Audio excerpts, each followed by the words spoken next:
ವೀಕ್ಷಕರೇ, ಕರ್ನಾಟಕದ ಈ ಬ್ಯಾಂಕ್ ಕ್ಲೋಸ್. ಹಣ ಇಟ್ಟಿದ್ದ ಗ್ರಾಹಕರ ಕತೆ ಮುಂದೇನು? ಹೌದು ಸ್ನೇಹಿತರೆ, ಇದರ ಕಂಪ್ಲೀಟ್ ಡೀಟೇಲ್ಸ್ ಇಲ್ಲಿದೆ. ಸ್ನೇಹಿತರೆ, ಈ ವಿಡಿಯೋ ತುಂಬಾ ಇಂಪಾರ್ಟೆಂಟ್ ಆಗಿದ್ದು ಈ ವಿಡಿಯೋನ ಕೊನೆ ತನಕ ನೋಡಿ ಹಾಗೂ ಮುಂಬರುವ ಎಲ್ಲಾ ಅಪ್ಡೇಟ್ಸ್ ಗಳಿಗಾಗಿ ನಮ್ಮ ಚಾನೆಲ್ ಅನ್ನು ಸಬ್ಸ್ಕ್ರೈಬ್ ಮಾಡಿಕೊಳ್ಳಿ. ಮಹತ್ವದ ಬೆಳವಣಿಗೆಯಲ್ಲಿ ರಿಸರ್ವ್ ಬ್ಯಾಂಕ್ ಕರ್ನಾಟಕದ ಪ್ರತಿಷ್ಠಿತ ಬ್ಯಾಂಕ್ ನ ಲೈಸೆನ್ಸ್ ರದ್ದುಗೊಳಿಸಿ ಆದೇಶ ನೀಡಿದೆ. ಅದರಂತೆ ಆರ್ಬಿಐ ಆದೇಶದ ಹಿನ್ನೆಲೆಯಲ್ಲಿ ತಕ್ಷಣದಿಂದಲೇ ಜಾರಿಗೆ ಬರುವಂತೆ ಕರ್ನಾಟಕದ ಈ ಬ್ಯಾಂಕ್ಗೆ ತನ್ನ ವ್ಯವಹಾರವನ್ನು ನಿಲ್ಲಿಸಿದೆ. ಈ ಮೂಲಕ ಗ್ರಾಹಕರಿಗೆ ಗಾಯದ ಮೇಲೆ ಬರೆ ಎಳೆದಂತಾಗಿದೆ. 120 ವರ್ಷಗಳ ಇತಿಹಾಸ ಹೊಂದಿರುವ Karwar urban co operative bank licence ಅರ್ಥಾತ್ ಬ್ಯಾಂಕಿನ ಪರವಾನಗಿಯನ್ನೇ ರದ್ದುಗೊಳಿಸಿದ್ದು, ಇದರೊಂದಿಗೆ ಬ್ಯಾಂಕ್ ಇನ್ನು ಮುಂದೆ ಬ್ಯಾಂಕಿಂಗ್ ವ್ಯವಹಾರವನ್ನು ಮುಂದುವರಿಸುವಂತಿಲ್ಲ ಎನ್ನಲಾಗಿದೆ. ಹಾಗಾಗಿ ಆರ್ಬಿಐನ ಈ ನಿರ್ಧಾರವು ಕಾರವಾರ ಕೋಆಪರೇಟಿವ್ ಬ್ಯಾಂಕ್ ನ ಸಾವಿರಾರು ಠೇವಣಿದಾರರಲ್ಲಿ ಆತಂಕವನ್ನು ಮೂಡಿಸಿದೆ. ಬ್ಯಾಂಕ್ನ ಆರ್ಥಿಕ ಸ್ಥಿತಿ ದುರ್ಬಲವಾಗಿದ್ದು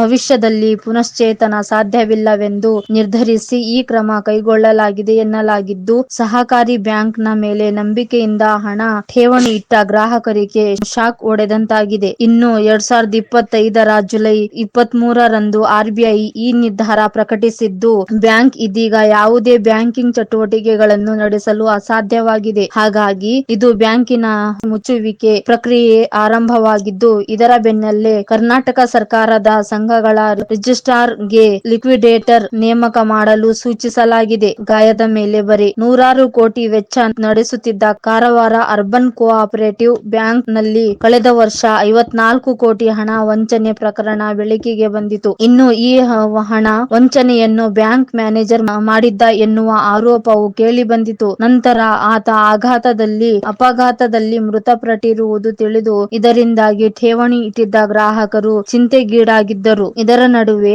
ಬ್ಯಾಂಕ್ ನ ಲೈಸೆನ್ಸ್ ರದ್ದಾಗಿರುವುದು ಗ್ರಾಹಕರಿಗೆ ಗಾಯದ ಮೇಲೆ ಬರೆ ಎಳೆದಂತಾಗಿದೆ. ಠೇವಣಿದಾರರ ಭವಿಷ್ಯವೇನು? ಇದು ಜನರ ಮನಸ್ಸಿನಲ್ಲಿ ಮೂಡಿದ ಪ್ರಮುಖ ಪ್ರಶ್ನೆಯಾಗಿದ್ದು, ಆರ್ಬಿಐ ಪ್ರಕಾರ ಈ ಬ್ಯಾಂಕಿನ 92.9% ಠೇವಣಿದಾರರು ತಮ್ಮ ಸಂಪೂರ್ಣ ಠೇವಣಿ ಮೊತ್ತವನ್ನು ಹಿಂತಿರುಗಿಸಿಕೊಳ್ಳಬಹುದಾಗಿದೆ. ಈ ಪರಿಹಾರವು 5 ಲಕ್ಷ ರುಗಳವರೆಗೆ ಸೀಮಿತವಾಗಿದೆ. ಏಕೆಂದರೆ ಠೇವಣಿ ವಿಮೆ ಮತ್ತು ಕ್ರೆಡಿಟ್ ಗ್ಯಾರಂಟಿ ಕಾರ್ಪೊರೇಷನ್ ನೀತಿಯ ಪ್ರಕಾರ ಒಂದು ಖಾತೆಗೆ ಗರಿಷ್ಠ 5 ಲಕ್ಷ ರುಗಳವರೆಗೆ ಮಾತ್ರ ವಿಮೆ ಇರಲಿದ್ದು, ಇದುವರೆಗೆ ಡಿಐಸಿಜಿಸಿ ಮೂಲಕ ಸುಮಾರು 37.79 ಕೋಟಿ ರೂಪಾಯಿಗಳನ್ನು ಠೇವಣಿದಾರರಿಗೆ ಪಾವತಿಸಲಾಗಿದೆ. ಇದಾಗಿತ್ತು ಇವತ್ತಿನ ಅಪ್ಡೇಟ್. ಮುಂದಿನ ಅಪ್ಡೇಟ್ ಗಳಿಗಾಗಿ ನಮ್ಮ ಚಾನೆಲ್ ಅನ್ನು ಸಬ್ಸ್ಕ್ರೈಬ್ ಮಾಡಿಕೊಳ್ಳಿ.